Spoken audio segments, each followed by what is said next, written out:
Hey, what's going on, everyone? We are over a week into Godforge Beta, and it's been a lot of fun, but it hasn't necessarily landed how a lot of players expected, so let's talk about it.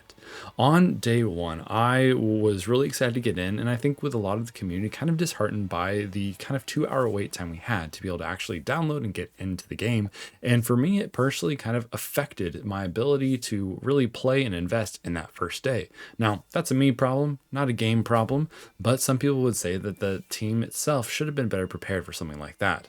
I would push back and say, well, you can never really truly be prepared as you expect to, but they've learned a lot. But on day one, played and enjoyed the campaign, and I think that's really a huge call out inside of Godforge as to what is making it unique and really fun is the campaign itself.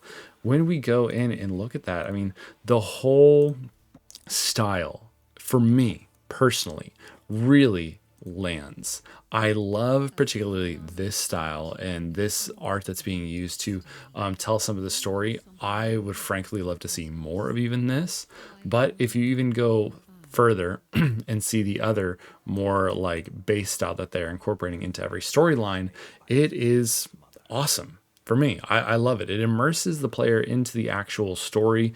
You get to see the actual characters as we understand them inside of Godforge, and it makes it more meaningful.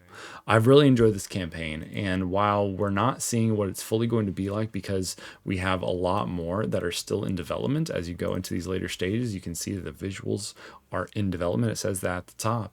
We are going to be able to experience more of that when we get into the full early access, and I'm so excited about that.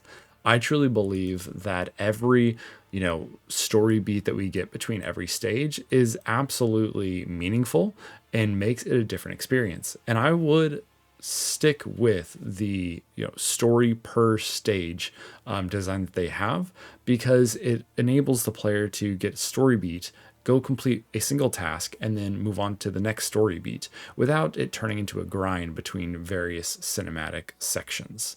And so I am a big fan. I love the story that's been designed. Keep that up, Fateless. You're doing fantastic when it comes to the campaign. I have also really enjoyed as well the bazaar inside of Godforge. I discounted this as something that wasn't going to be very important, but as the days have gone on, I've been spending more and more gold in this area to develop my heroes because, frankly, there's just a lot of things to do in terms of leveling and awakening and making your hero stronger. And the resources in this bazaar can go a long way in helping that. And so I've been impressed with at least this top row. The bottom row, not so much, but we can get into that a little bit later when we talk about some of the improvements I would love to see inside of Godforge. And guys, this is probably a good time to mention that the Fateless team has specifically asked for this type of feedback. And I'm going to be doing my utmost to keep it constructive and keep it positive. And so do leave comments down below in terms of what you think could be using that the Fateless team could improve upon inside of their game, and just maybe what has or has not landed as you expected when playing the Godforge Beta. But I am asking you to keep it constructive. Let's not lean towards toxic behavior. Let's make sure and help them with good feedback for the sake of building a great game. And while you're down there, make sure and like and subscribe the video. While playing, I've probably played about 15 hours in the first 3 days. I've certainly played more than that since then, but I took the 15 hours to be able to complete the campaign. I was not able to power rush a lot of the content, and I had to do a lot of farming to be able to get my heroes up to 5-star, and I was able to complete the campaign with 4 5-star heroes, the 3 starters, and Heimdall. And Heimdall was my free legendary from the minigame, and my guaranteed was Pazuzu.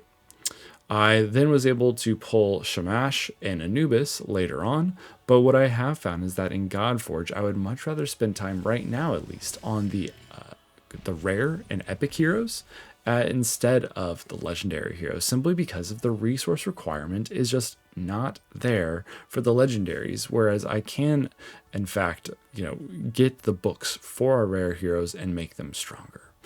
I have enjoyed summoning these heroes. I think that the summoning animations are effective. The full blank white screen, I think here on the Mortals could use some tweaking, but other than that, I've really been enjoying this experience as well. Yeah, that longer white screen there feels a little off to me. But regarding the heroes, I was extremely disappointed in Guan Yu. He was my starter, and while I think there were things about this that I knew previously, I'd forgotten about it, he just hasn't landed like I wanted him to. And his ability, his ultimate, I believe should potentially be rewarded to hits 4 random times.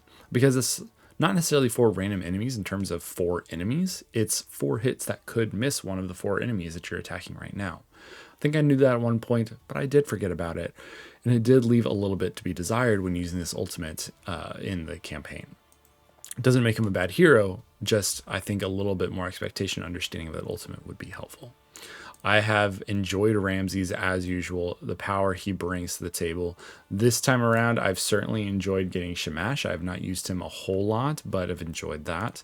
And then something I would love to be able to dig into would be Orpheus and Eurydice, because they are a combo and I have them both.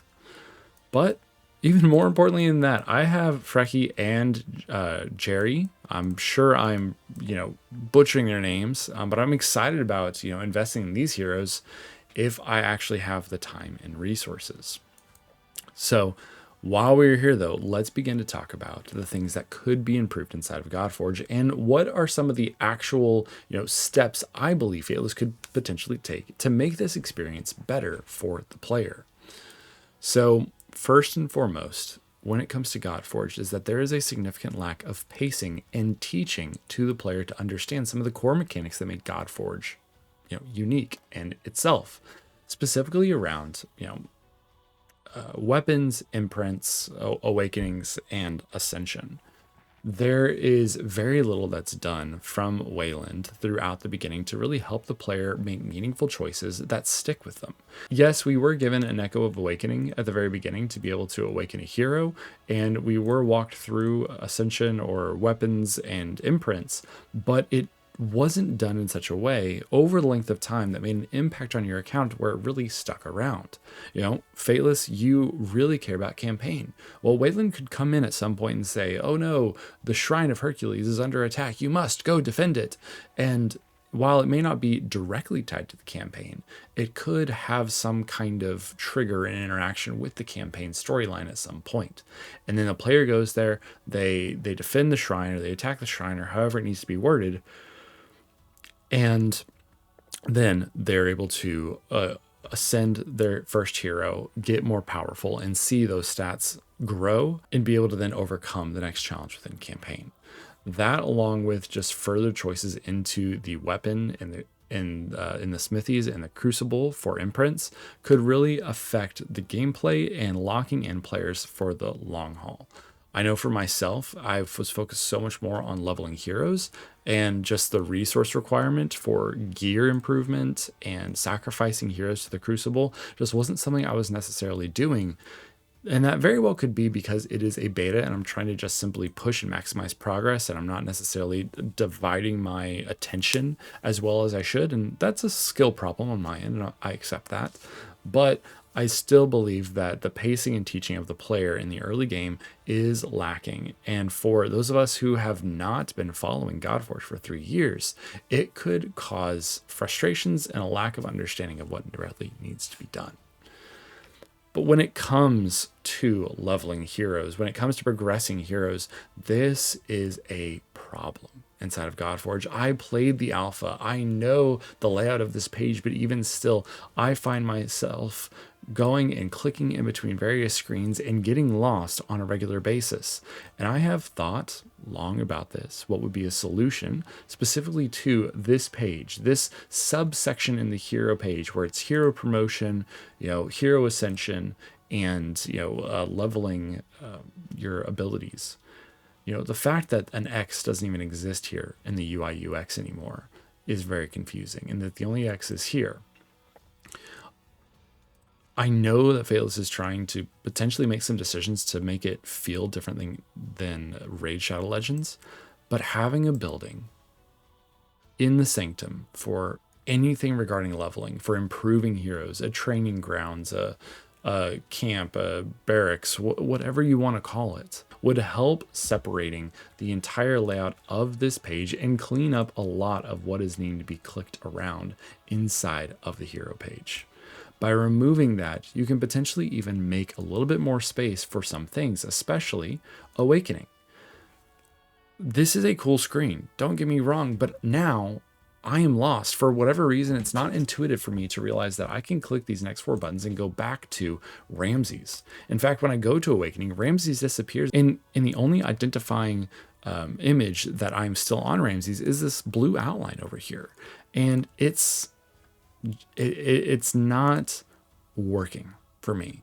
I think that if you would be able to, unfortunately, remove this screen, maintain this hero here in the center, and perhaps make a tiered 1, 2, 3, 4, 5 when you go to Awakening, something that looks maybe a little bit more along the lines of the Hero Ascension, something in that style, perhaps that might be a little bit more understandable. Or perhaps with Awakenings, it has to do with leveling and empowering heroes. Put that in whatever training area you create inside of the Sanctum. And that would further simplify the hero page to just understanding who this hero is, what they do, and gearing them. And gearing calls out something else that potentially needs some improvement. Not necessarily the act of gearing, but the sorting and visibility of gear. The fact that we see everything here without any delineation of set and what those sets are and how they relate to one another is challenging.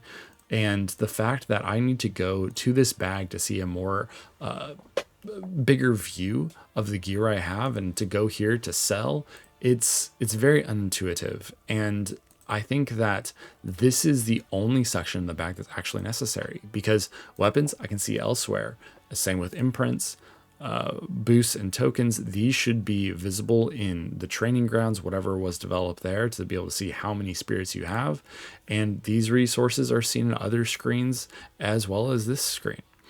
All of these things don't actually need to be seen within the bag. And so by taking the gear and making it more informative, better organized, and abilities to do more things on this hero screen, I would greatly benefit from that. I know myself, it would make a lot more sense, I think, to a lot of players, and the gearing in general would be a simpler process. But you don't need to gear a hero unless you've leveled them, unless you have put your time and effort into making them stronger. And this leveling system is, man, I don't know the right word for it, but I don't like it. I don't like having to go in and, promote heroes one at a time, clicking and dragging and clicking the autofill each time, clicking back, promote, click, drag, click, and then click to continue. Like, there's a lot for every single hero. And yes, I know there's going to be mass leveling of heroes when we get to early access, but I would argue that that's not actually enough. In my mind, if a player is fundamentally never going to use any uncommon or common hero that is pulled from Mortal Stones, then why are we even pulling heroes at all? We are the Scion. We are calling upon the Aethers to summon these heroes. Well, thematically, then why can't we also just pull upon and call upon the Aether itself to make our heroes stronger? Instead of summoning 10 heroes at a time that I'm not going to use, allow me to click a button or flip a switch that says, I want to summon all of my common and uncommon heroes as spirits. And that would simplify, because right now I'm always clicking here. I will always go back to the heroes, and I will always break my uncommons down into spirits, because they are a 2-star soul and I will never waste that. I'm always going to do this, and I'm always then going to take half of my commons and turn them into souls, because that is min-maxing. And while I don't love having to do that, it feels weird to give up like almost 3,000 experience because I didn't go through that process. So let us combine spirits. I believe that if you were able to not only summon spirits from Aether Stones, but then automatically combine them into more powerful spirits, that would simplify the entire leveling process tremendously. Okay, I went and summoned 100, uncommon heroes. Well, that combined into 100 uncommon spirits, 1-star rank 1 spirits. And however many it takes, I believe it's per se 6, I think. Well, it takes two 1-star rank 1 spirits to create a 2-star spirit. And then you could say, well, we actually need 3 2-star spirits, so that's 6 rank 1 spirits to then make a rank 3 spirit. And you combine and continue this math, and you're still having to have a cost to that, right? It's still it isn't meaningless. It doesn't remove the need for some of these resources, but it simplifies the experience for every single player. And if it can be done automatically based off of a setting that they click or select, choose, what have you, then they get to say, well, no, I actually want the common heroes, or I want the uncommon heroes. As long as that we can select what rarity this is happening to, so that we don't accidentally just destroy a rare or epic or, heaven forbid, the legendary that we might actually one day pull from a mortal stone, it would simplify this experience tremendously, and I think honestly greatly improve it. Because not only is this an absolute headache to do, this is so challenging on a mobile device. And Godforge should first be a mobile device, because the casual player, in my mind, is going to be experiencing this game in the App Store, not on a PC client. And by having to stick my thumb on this icon, drag it over here, I actually have to drag down so I can even see the rank 2 text that's right here. And so that I don't accidentally go to level 11 or level 12 and waste experience, I need to click, drag, and kind of move down to be able to see that at the same time. And then, tap a whole bunch of other buttons to move on. It's not easy. It's not smooth. And it is not simple for anybody, but especially mobile. This does raise a concern I have around the development of Godforge, which is that I feel as though it was a mobile game designed with PC first. And that has its effects, like all of these sliders, the weapon sliders as well, being able to level up weapons, the UI UX that you see inside of the game on the mobile, like it all kind of points to that the experience for doing this on a PC is smooth, and it makes sense when you can click and drag with a mouse. But inside of a mobile device, it's not as clear, it's not as simple, it's not as big and in your face and able to be done. And if this game was designed PC first, intentionally or unintentionally, that could potentially create huge issues in the market, as the game is primarily going to be used on mobile devices for all the casual players that come alongside. This is not a Steam game. It's its own client. People aren't necessarily just going to stumble upon it and grab it quickly because they already have Steam. They're going to have to go through the process of downloading a new client. And it's far more likely that players are going to be finding this in an app store and downloading an app instead of that. So changing that, adjusting that, allowing players to promote heroes through like the condensing of spirits into higher ranking spirits would greatly simplify this experience, and not necessarily need mass promotion, which great, do that too. But just by enabling the improvement of spirits would greatly simplify this, so that I could combine all of my rank 1 spirits and already have, rank 5 spirits. I never even had to create the rank 1s and the rank 2s and the rank 3s. I summoned enough rank 1 spirits or enough rank 2 spirits, or even sacrificed enough rank 3 spirits to develop and create the higher ranking spirits. That's a big thing in my mind, and I think it could greatly benefit a lot of players. When you are summoning heroes, though, I think there could be a change here, in that when you go in and you summon one hero at a time, you get like the zoom in effect in the animation of reviewing the hero. And while this is really cool, while this is really cool when you get a new hero, let's see if we can do it with an Eternal, because that's going to be a little bit longer of an animation. When you get a new hero, that is great. But now it's like, okay, I know him. I want to move on to my next summon, but I have to wait until this next screen arrives. Once the game knows that you have that hero, just jump immediately to the overview scene.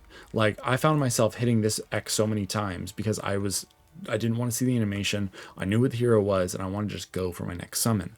And so if you could simplify that, Fateless, in making that animation not visible once we know and have the hero, that would be of great benefit in my mind for simplifying the summoning process. Inside of Godforge Alpha, there was a big gold problem. We didn't have enough gold to do everything we wanted to do, and while some of that has been fixed, I think there are areas, even in the beta still, that need some improvement in terms of gold cost. You know, I mentioned very early on that I enjoy the bazaar, and I believe, based off how this is designed, that Fateless really wants us to be spending our gold here. And I think a lot of players would be happy to. But a lot of us also are not spending on any of the gear because the cost of it is too much compared to all of the other things we need to be spending gold on. All of these resources are core and essential to developing heroes, and developing heroes is what we are doing and what we are wanting to do inside of this game. And when it comes to, you know, continuing to develop them, the gear is fine. It seems fine. At Rivenite, we could potentially use like a compounding where you turn lesser into medium to high or whatnot. But really, I have a problem with the fact that I have to farm for skill tomes, leveling up skills, and then I need to pour a ton of gold into then using those books or scrolls or what have you. 1,000,000 gold. 1,000,000 gold to now, not only after the grinding of getting the keys and going to the rifts and probably getting, you know, books and pages and such to be able to then create these guys. I mean, at least this conversion is free. But 1,000,000 gold to maximize the skills of this epic hero. It's pretty ridiculous, guys. I mean, 270k for a rare hero for 6 skills. That's a lot of gold, and I think it's completely unnecessary. Personally, like, just get rid of it would be my take. I don't know what that would do to the economy, but I would certainly be far more available to buying things in the bazaar than, you know, if I didn't have to spend gold here. But as well, what I mentioned earlier was weapons, in that weapons are a great thing in the game, but I have so many that I can't even touch because I just simply don't have the resources. One of that is the grind in Hag's Hollow right now, and that's okay. But even just the gold needed to level them up as well. I mean, over 300k to refine this to level 30. That's a lot. And it's just another use of gold where I'm having other resources that I'm needing to go grind for, needing to spend time on, needing to spend energy, time, and another currency to be able to do that in the game. Why should I be having to also spend so much gold, especially when the gold intake is not really present right now? And by going and farming the areas that I need to farm to be able to create weapons and refine them and improve them, I'm really not getting the gold I need to do that as well. And so that just increases the grind, it increases that experience, and it does not feel good. Another area that doesn't feel good is that area of actually having to grind because the difficulty scaling is too much right now. I went and after 15 hours of gameplay, I completed the campaign. And that was story mode. I had to farm hours on Aru to level up heroes and get them stronger simply to get through the story. I don't want to rush through the story. I want to experience it and enjoy it, and I think I will because of the elements that are already being designed. But it felt more like adventure mode, like what I should have been experiencing in adventure, that challenge and push and pull of not being strong enough and having to go gear more or having to rank this hero up or awaken them or ascend them or what have you, just to be able to complete content. But I was doing that inside of story. And not only that, but that in the dungeons, there is significant scaling. And this is a known thing. Fateless is aware of it, and they know it needs to be tweaked a bit. But there is significant scaling that is a problem. Stage 6 going into stage 7 is going from rank 4, level 40, to rank 6, level 60 on the boss. Like, that's a massive jump. We never even see rank 5. We never see rank 5. We just jump immediately. And then into stage 8, it's level 80. Like, fully awakened, level 80.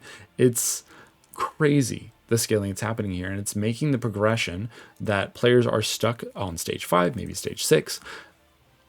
It's crazy. The scaling needs to decrease. Story needs to be far more palatable, because casual players will not go into this campaign, get stuck in Azumo, and be like, oh, well, I'm going to go back and I'm just going to farm Aru. I didn't even realize that Aru was speed gear until it was said in a video. I didn't see this icon. It didn't even register with me. I was more focused on the story itself. And so the casual player is not going to come back in and be like, oh, well, I know I need to farm. I know I need to farm the boss, so I'm going to go and do that for a couple hours. That's not their experience. And they're going to bump. They're going to leave. And so by decreasing the power scaling, the challenging difficulty of this, while I understand is a core aspect of the game, we need to consider what difficulty will a casual be able to come in and overcome this after, I'm not saying after just like a day or two. Clearly they need to be able to invest significant hours into this to be able to complete it, but it needs to be tweaked. It definitely needs to be tweaked. And that really comes to the culmination of this, is that the game design of Godforge, sadly, feels a little off. I like Godforge, and I'm excited, and I want to cover it. I think it's a lot of fun. I think the heroes are cool. I think a lot of the systems with weapons and imprints, the campaign is great. Like, the rewards are cool. Like, everything is cool in concept, but something about how everything is put together just isn't necessarily clicking. You know, the Fateless team made the choice to develop over 200 heroes for Godforge at early access, and we have those heroes inside of beta. And other games that have developed early accesses or alphas or betas haven't gone that deep into hero development, and their game might feel a little cleaner, crisper, but they don't have the depth of heroes to be able to really dig in and have the longevity of summoning more and making more heroes stronger. But I think Fateless has gone a little bit further than they've needed to in terms of the amount of money and time that was spent on developing 200 heroes could have been spent, money and time, on developing core areas of the game that are crisper, more intuitive, and more engaging for the player. Really connecting all of those nerve endings between different areas to be able to develop the game more clearly. Right now, it's a grind, and it's just a week of gameplay. And there's a lot of systems that have yet to be put into this game, and this is a beta. And so there's a lot to improve and a lot that's going to be better. But even still, it doesn't feel like a game that players are going to come in, get hooked, and lock in for the long haul right now. And all of the things that I've discussed so far are areas of that. But it all comes down simply to the fact that, for whatever reason, things just don't necessarily seem to be meshing as I expected them to. They don't have the snappiness, the engaging factor of the alpha. And not that we want the alpha again. That's not a full game. It's not a game that people would stick around for the long haul either. But that was attention capturing, and really just locked people in. I unfortunately don't have a constructive improvement here. But all I can tell is that in my experience, I'm not, waking up and pulling this game up first thing and thinking, I can't wait to get back into Godforge. I look forward to it, sure, but I'm not jumping in immediately, which is something that I've done in Raid for years. So there's a lot to work on. And Simon was right when he said the game is not ready. There's a lot of things that are going to continue to change and grow, and this feedback is going to help the developers build a game that we want to play and that they want to play and are proud of. And so make sure, guys, and leave your feedback, leave your comments down below. And if you have gotten this far, clearly you care enough to either be invested in what I've been doing or actually at the content, make sure you are subscribed. Hit that button if you haven't, and there's more videos to come. I can't wait, and this channel is only continuing to grow, so join the journey, and I will see you